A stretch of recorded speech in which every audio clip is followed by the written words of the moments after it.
Sa NEP, 16 billion lamang.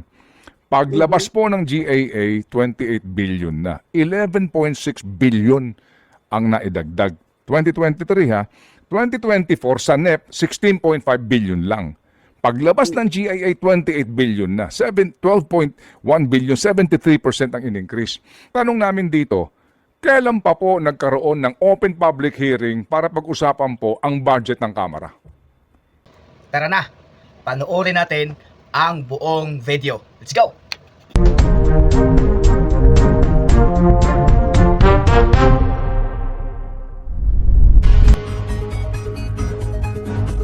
Sabi nga po ninyo, public office is a public trust, no? And then pag pinag-uusapan natin ang budget, kinakailangan talaga suriin natin yan lahat. Hindi hubat sa nagdaang pong mga budget deliberation din, gawin ko itong halimbawa, para po sa budget ng House of Representatives, 2023 budget, no? Sa NEP, 16 billion lamang.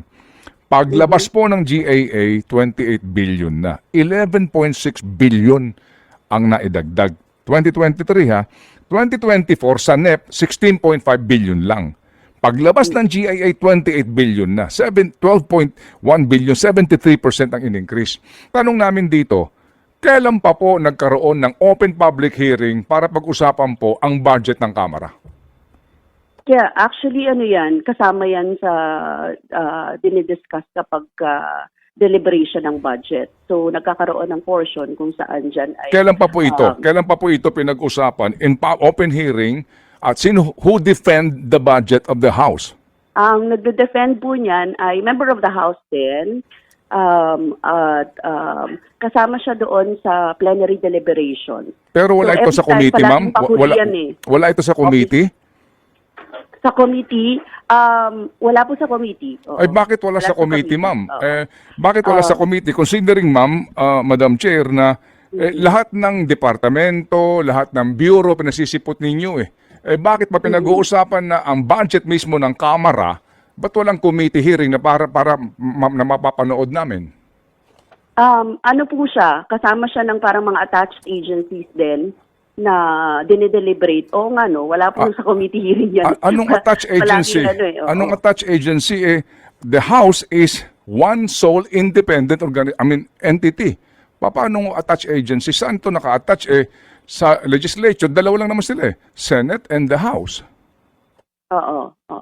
But usually nakalagay siya sa sa plenary deliberations nilalagay. Hindi pero wala sa committee. Wala sa committee, oo. But is that appropriate? Actually, that has been tradition. Yun. Doon tayo pupunta. Ito yung time-honored tradition. Di ba, ma'am? Ang tawag doon, time-honored tradition po ba tawag doon? Oo, but we do not believe in it. Kami sa Makabayan, we question everything. Yes, kaya ma'am. Opo, kaya nga po kayo doon nagpo-protesta sa Office of the President, di ba? Sabi ho ninyo, bakit to? Yeah. Bakit may parliamentary courtesy dito? Ba't may ganito? Dapat mong tanong kami. So siguro Yeah. kami ngayon na taong bayan, tatanong din, bakit ho sa Makabayan Block hindi kayo mag-invoke ng ibasura natin tong time-honored tradition o parliamentary courtesy at tumawag kayo ng committee hearing sa budget mismo ng Kamara? Actually, pwede naman i-entertain yung suggestion na yan. I will ask, pwede kami mag-meeting ng Makabayan. Opo. O kaya po, mahirap itong gawin because you will be ostracized. Siyempre, kasama yun, kabahagi yun. Palagi naman kami ostracized. Hindi na kami bago doon, Ted. Ibig sabihin, kahit naman ano gawin namin, we're in the opposition. Yes, talaga yung Opo. Pero ma'am, just to stress the point, kayo mismo nagsasabi na walang imbitasyon ang Makabayan Block sa anumang committee hearing on the proposed budget of the House of Representatives. Oo, wala siya. Kasama lang siya sa plenary every time. Yes, opo. So, yung nga po ang tanong din namin. So, is it fair nga na meron kayong pinatatawag lahat ng department, bureaus, etc. to be present and to defend the budget pero ang House mismo, walang committee hearing, walang defense niyan sa committee at doon na lang po yan inaaprubahan sa plenaryo nang hindi man lang po pinagdidebatehan. Hindi, pinagdedebatehan siya. Actually, wala lang nagtatanong. ganun yung itsura niyan. Walang nagtatanong, walang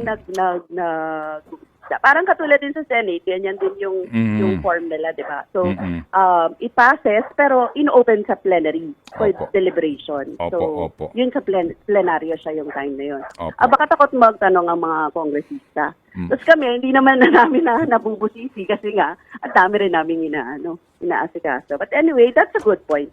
Opo, yes ma'am. And, It's actually a ma'am. well-taken point. Opo, pero ma'am, kami ho dito, sincerely ho, Yes. we appreciate your presence kasi tatado na lang kayo dyan eh. I mean, alam din po namin kung gaano kabigat ang trabaho nyo, kasi ang daming departamento, ang dami pong dapat busisiin, kayo po'y tatatlo laang, at sa panahon din po ng botohan, kami naman po'y tumatangkilik sa inyo pong consistent na boto. And we appreciate that, Madam Chair. Hindi po ako Madam Chair. Opo. At hindi ako magiging Madam Chair kasi Opo. minority ako. Yes, ma'am. Hindi po kasi dinadaan ko lang sa presiding officer na si Chacha. Okay. Third Yan- Ops! Huwag ka munang mag-out. Mag-iwan ka ng mensahe nang malaman namin kung ano ang opinion mo.